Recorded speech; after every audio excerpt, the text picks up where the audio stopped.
Bueno, buenas noches, madrugadas, o días o la hora en la que estemos viendo este programa. Les saluda su compañero Osvaldo, y en este caso les damos la bienvenida a este panel de Cliomaníacos en función a presentar una nueva temática. En este caso estamos presentando un módulo de panel que tiene que ver sobre todo con una situación que se ha sufrido de manera muy reciente aquí en la República Mexicana.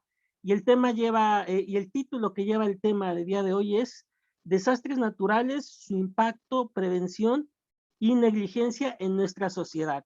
Para ello tenemos aquí la participación y la compañía de dos especialistas. Empezamos por presentar a Alberto Carral, quien es licenciado en Ciencias Políticas y Administración Pública, maestro en Sociología y en sociología política. Es analista de temas de actualidad, ha colaborado en portales como Julio Astillero y en algunos temas y algunos otros temas de estudio. Ha sido, como ha sido la teoría de la democracia, el discurso intelectual y el cambio político en México. Actualmente sus intereses de investigación están centrados en la teoría y en las masculinidades en el suicidio de varones y desigualdad social. Bienvenido, Alberto. Gracias por estar con nosotros esta ocasión. Y Muchas bueno, gracias, Osvaldo. Gracias por la invitación bienvenido, y muchas gracias gracias. también a Luis que nos acompaña. Gracias. Y bueno, y tenemos también por segunda ocasión presentando a Pedro, Pedro Guzmán, que él es doctor por el Colegio Mexiquense en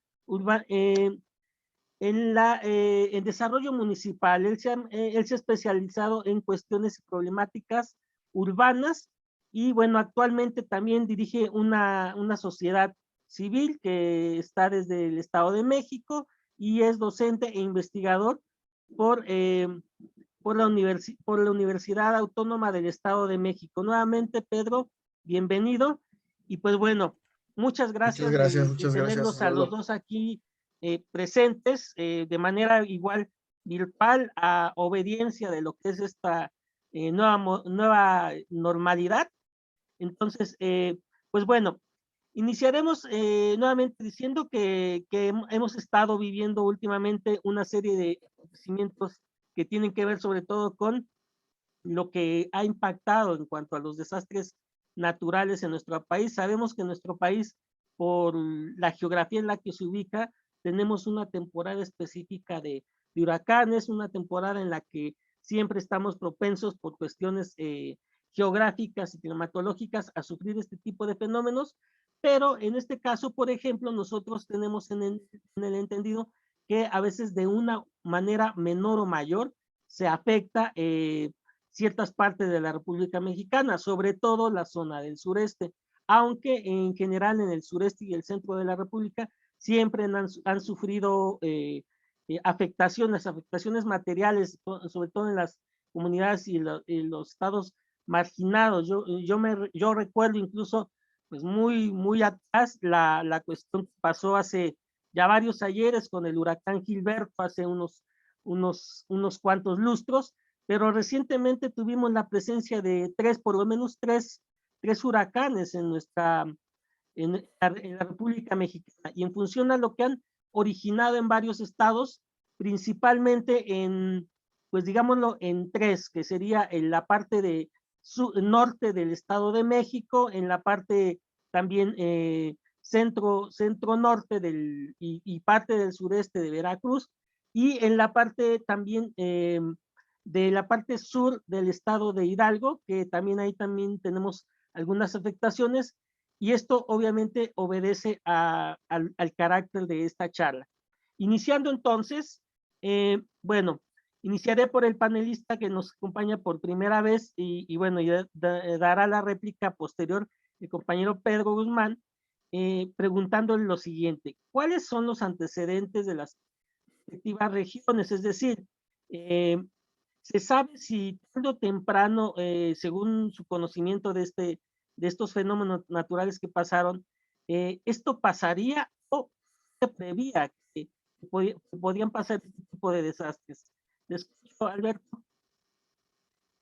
Gracias, Osvaldo, nuevamente por la invitación, igualmente a Luis. Yo creo que este tema de los desastres naturales, particularmente para los casos del Estado de México, de la Ciudad de México, que son los que de mejor manera conozco, creo que podrían plantearse, a mi modo de ver, en dos niveles, a un nivel macro, pero también a un nivel micro. En el nivel macro, habría que pensar en en esta urbanización, industrialización y desarrollo que comienza a darse en las ciudades a finales de los 50, década de los 60, 70 del siglo pasado.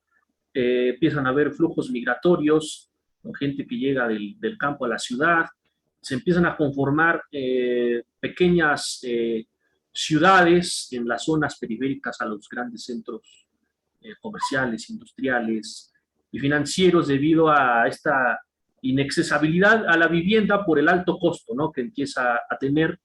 Hay por ahí un trabajo muy bien elaborado que considero yo pionero en estos temas, este libro de Larissa de Lopnitz, de Cómo sobreviven los marginados, que justamente retrata en este trabajo etnográfico cómo sobreviven estas personas que comienzan recientemente a incorporarse en estas zonas periféricas de la ciudad y cómo ante el abandono del Estado, de las instituciones del Estado, ante condiciones hostiles de marginación, empiezan ellos a desarrollar redes de cooperación entre las familias que se empiezan a sentar ahí, las amistades.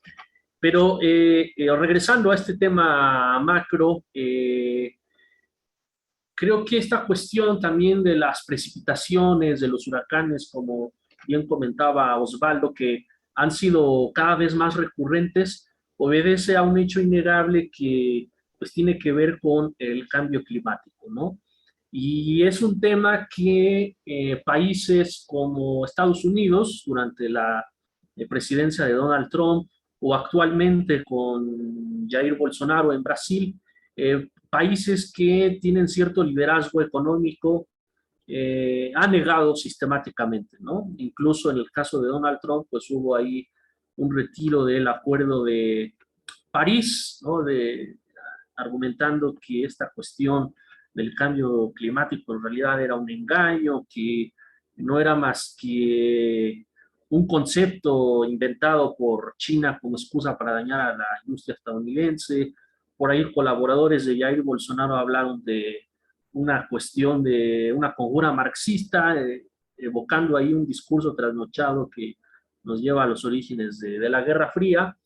Pero tiene una lógica detrás de ello que estos países o que estos líderes políticos en su momento se hayan pronunciado de esta manera, porque finalmente pues Estados Unidos sigue teniendo el liderazgo, está en el top de estas economías.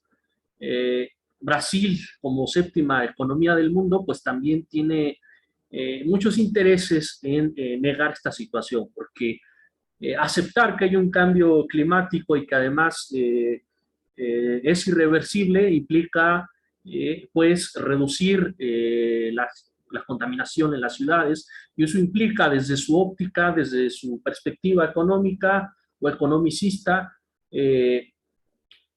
pues perder competitividad, perder mercado frente a otros gigantes como China, como la India, ¿no? De ahí esa negativa. Entonces creo que habría que entender esos dos momentos a nivel macro de este desarrollo que se empieza a dar en América Latina desde finales de los 50, 60 y todavía en los 70, que hace que muchas personas lleguen a las ciudades y ante la inaccesibilidad de la vivienda, pues empiezan a surgir, por ejemplo, como Ciudad Nezahualcóyotl, Chimalhuacán cambia completamente de ser un pueblito que por ahí andaba, empieza a ser el gigante que hoy conocemos, ¿no? Ecatepec, Ixtapaluca con sus zonas habitacionales, Tlalnepantla, ¿no?, que ahora también con esta cuestión del deslave ocurrido en el Cerro de Chiquihuite, pues es parte de esa dinámica que se vino construyendo desde estas décadas y que ahora en este periodo neoliberal hay gobiernos, hay líderes políticos que niegan el cambio climático, pero es por este motivo de no perder competitividad, no perder mercado en, eh, en el mercado internacional.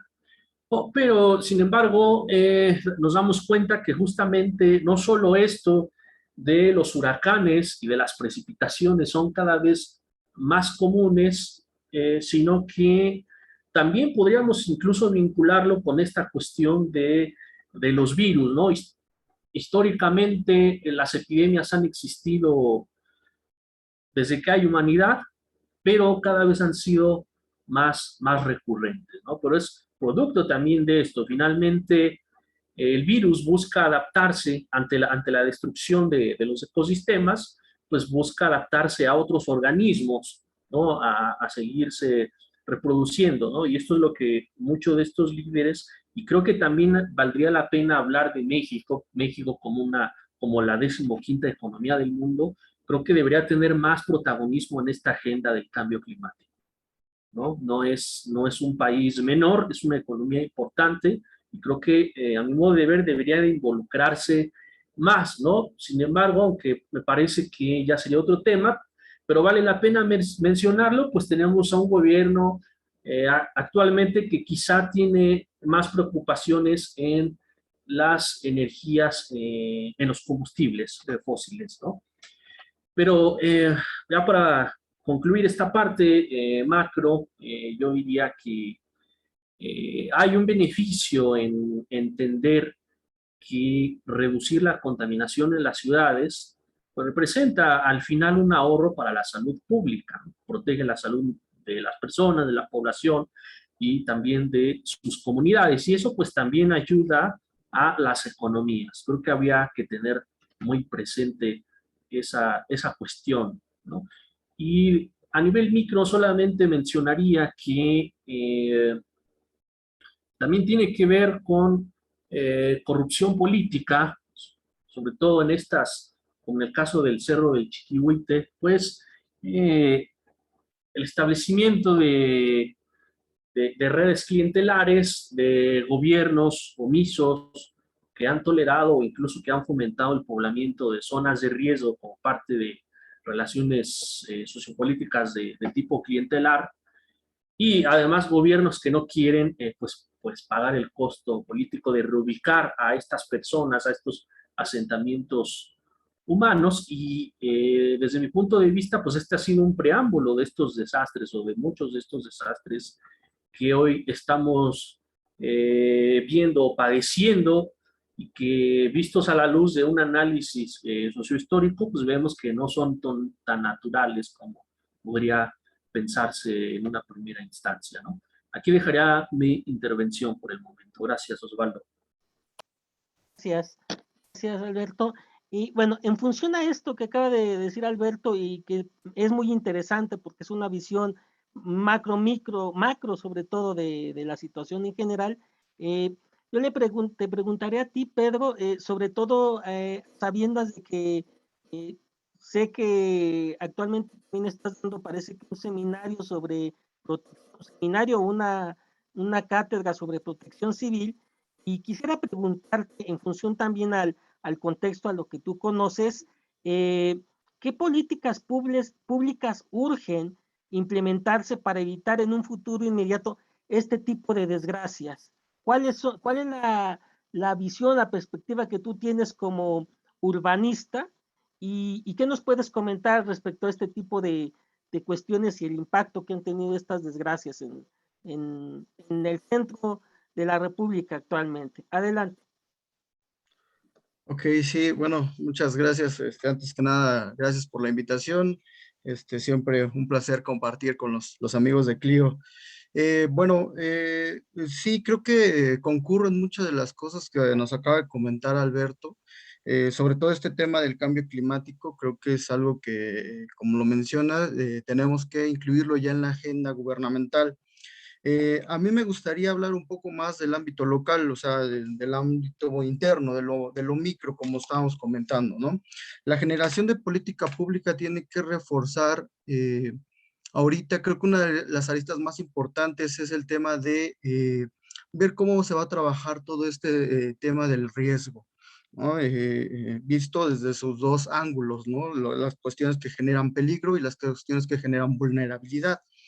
Eh, hay muy poco trabajado en el ámbito de este contexto del peligro, por ejemplo, ¿no? Cuando identificamos un fenómeno perturbador, ¿no?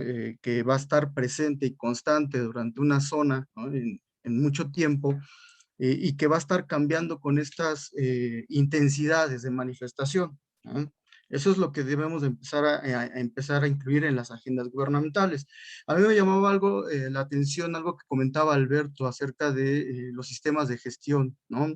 Que nosotros prácticamente en el tema de la planeación a nivel del riesgo, nosotros no ha cambiado en mucho, ¿no? Desde su incorporación por ahí de la década de los 80, los 90, no ha cambiado mucho el esquema en el cual nosotros vamos a llevar nuestro sistema de planeación en cuanto a los riesgos se refiere. Entonces, ahora este contexto global que estamos viviendo a nivel del cambio climático obliga a los gobiernos locales a cambiar esa perspectiva. Entonces, yo me enfocaría en eso. Ahorita hay que analizar muy bien los factores de peligro, ¿no? Los factores contextuales, cómo los originan y cómo están cambiando esas intensidades a nivel de los procesos de retorno de cada fenómeno perturbador, de cada zona. Y en base a eso, empezar a establecer criterios para ir bajando de alguna manera la vulnerabilidad que nosotros tenemos, ¿no? Yo no estaría tan a favor con perspectivas de reubicación de esas situaciones. Lo que eh, hay que ir pensando también es en situaciones de innovación tecnológica en los sistemas de edificación, por ejemplo, ¿no? Acabo yo de ver un proyecto que se acaba de implementar en Estados Unidos con el tema de las ciudades sustentables, ¿no? Una ciudad para 5 millones, por ejemplo, pensada en el ámbito de la sustentabilidad, solamente pensado en eso, ¿no? Ya planeado, pensado, ejecutado con las necesidades futuras. Entonces, estamos hablando de que hay estrategias, ya tenemos tecnología, hay cosas que se pueden hacer. Lo importante aquí es tratar de invertirle en el ámbito estratégico, ¿no? El gobierno local debe de invertir en el ámbito estratégico, sobre todo en esto de la edificación. Si ya tuviste un sismo, un huracán, una inundación que te devastó, que te hizo daño, ¿no? Pues tienes que poner atención en esos aspectos porque debes de cambiar tu contexto de intervención. Entonces, por ahí yo creo que podríamos empezar. Las reubicaciones, para mi gusto, son importantes cuando ya no queda de otra alternativa, porque es un proceso de inversión muy grande, muy, muy grande, ¿no? Entonces, hay que tratar de construir con lo que tenemos, haciendo innovación tecnológica. Ese sería uno de mis puntos a anexar ahorita en la agenda de lo local. Trabajar mucho con las situaciones de peligro, las situaciones del contexto y tratar de bajar esos factores de vulnerabilidad, ¿no? Eso es algo que nosotros debemos de empezar a contemplar. De ahí nosotros podemos ir ya trabajando con muchas otras variables, ¿no? Lo que tiene que ver con los bienes expuestos, por ejemplo, ¿no? Todo lo que vamos a tener a nivel de pérdidas humanas, de pérdidas de bienes, de infraestructuras, de equipamientos.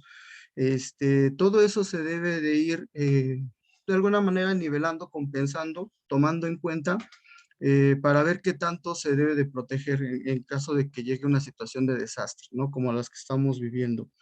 En el caso particular del Estado de México, pues es un problema muy grave el tema del monstruo de ciudad, ¿no? Que tenemos.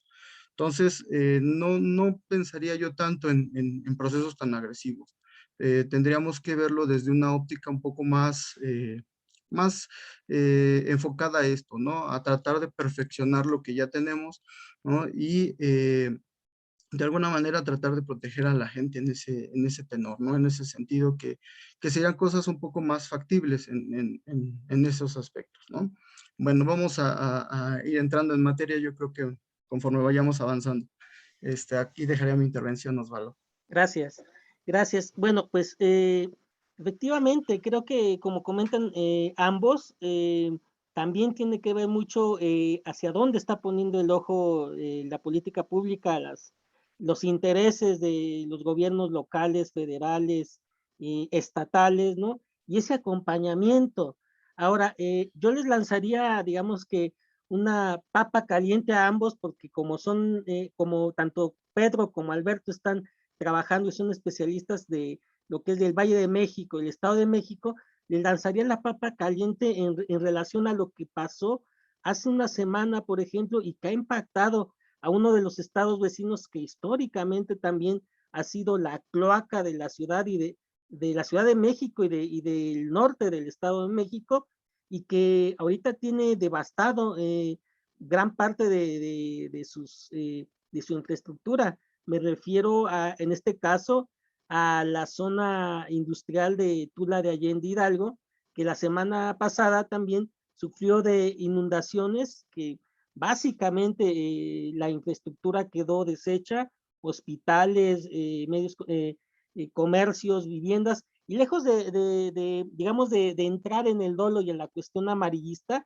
ahí sí, digamos que plantear, ¿qué se pudiera plantear en ese caso, en este caso en las medidas que se pudieran seguir tanto de los medios locales o de los medios, digo, de los gobiernos locales como de los gobiernos nacionales? Se los comento porque, por ejemplo, bueno, yo he estado investigando y conozco muy de cerca este caso de la zona de Tula, y en este caso, por ejemplo, la geografía en realidad no ayuda. En este caso también se habla bastante que tuvo que ver la negligencia de las autoridades, la falta de comunicación de los distintos niveles local, municipal, estatal y federal, y sobre todo también pensando en terceros y en función a lo que refiero, que tiene que ver con el acompañamiento. ¿Por qué? Porque si bien la Ciudad de México históricamente desde finales del siglo XIX, principios del XX, empezó a preocuparse y empezó a desarrollar una infraestructura para evitar esos enlagunamientos, para evitar esas inundaciones, a toda la zona periférica, en realidad, si lo vemos desde el otro lado de la moneda, ha llevado gran parte, digamos, de sus consecuencias, que han generado catástrofes o ecocidios lenta, digamos, como de muerte lenta en varias partes. No solo a lo mejor, estoy hablando de Tula, quizás a lo mejor también algunas zonas del Estado de México, como Jilotepec o no sé, Necatepec, por ejemplo, cuál sea la situación, pero ¿ustedes qué solución verían ahí para que hubiera digamos, un equilibrio y no estuviéramos, por ejemplo, al borde de lo que se habla en el caso de acá del sur del estado de Hidalgo, pues que se habla que además de pandemia de COVID, en unas semanas vamos a tener un índice a lo mejor latente de cólera o de tifoidea por el encharcamiento y por la contaminación que se dio en aguas residuales y que afecta directamente a los cultivos, que tanto se distribuyen en esta parte como en la parte también central bueno, norte del Estado de México. ¿Cuál sería para ustedes la mejor solución para, digamos, para no sacrificar a la sociedad, o qué se podría hacer en esos casos digamos, en un acompañamiento conjunto, hablando del Estado de México, hablando de la Ciudad de México y hablando también de las afectaciones ahorita aquí en el estado de Hidalgo? Les escucho. Osvaldo, si me lo permites, Pedro, también si me lo permites, quisiera anotar algunas cosas.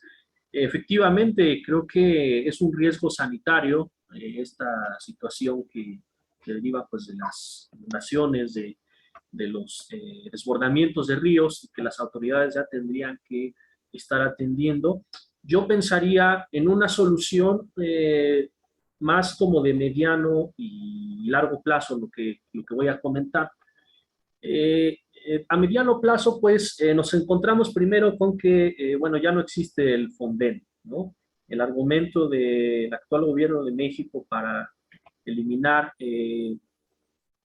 este fondo, pues fue que había una opacidad en este fideicomiso, en los fideicomisos relacionados con ello, había un gasto discrecional y que realmente no se estaba ayudando a las personas que habían sido víctimas de algún desastre natural, y que también pues este recurso fomentaba malas prácticas, ¿no?, en materia de contratación de obra pública destinada para la reconstrucción de regiones afectadas. Pero yo creo que sí se necesita tener ahí un recurso para atender este tipo de situaciones, y se necesita sobre todo que haya mucha transparencia en el manejo de los recursos, ¿no? Por ejemplo, en la organización México Evalúa identificó que en 15 auditorías que se realizaron entre los años 2002 y 2015, detectaron un posible daño al erario de más de 4,000 millones de pesos. Este resultado fue en el 53% de las auditorías que ellos realizaron durante el periodo 2002-2015. Entonces, de alguna manera sí hay algo de verdad en lo que el gobierno de México mencionó en el mal manejo de los recursos. Sin embargo, creo que la solución no está en esta política de austeridad.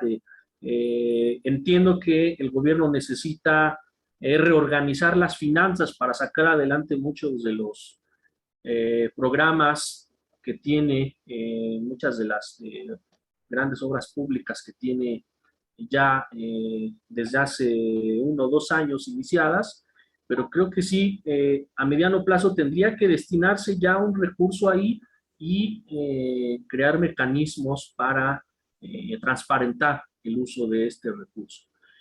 Y a largo plazo, yo creo que desafortunadamente en México no se ha fomentado una cultura de protección civil ante desastres naturales. A diferencia de otros países, incluso de América Latina, por ejemplo, como Chile, que sí tienen, hay una cultura de protección civil ahí muy importante, que creo que México tendría que revisar, y revisar también otros casos y fomentar esto entre la población, porque finalmente la población es la que no va a esperar a que lleguen las autoridades para empezar a hacer algo, pero creo que sí es importante que haya ahí un panorama, conocimientos generales para que las personas sepan qué hacer, cómo reaccionar ante situaciones de esta naturaleza. Y esto evidentemente pues también implica un gasto, ¿no? Pero en realidad sería una inversión, ¿no? Una inversión que creo que podría ayudar a todas estas familias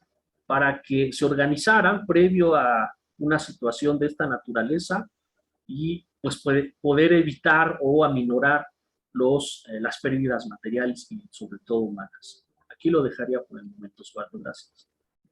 Gracias, Alberto.